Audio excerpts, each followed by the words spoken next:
চেহারাতেই রোগাটে, মনের সাহস ছিল অফুরন্ত। একদিন সোজা চলে গেলেন সুচিত্রা সেনের সঙ্গে আলাপ করতে।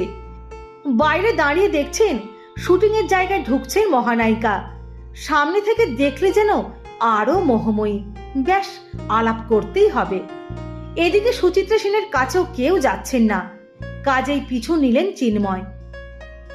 সুচিত্রা সেন দেখলেন, কিছু বললেন না, কিন্তু এই ছেলে যে মেকআপ রুম অব্দি চলে এলো।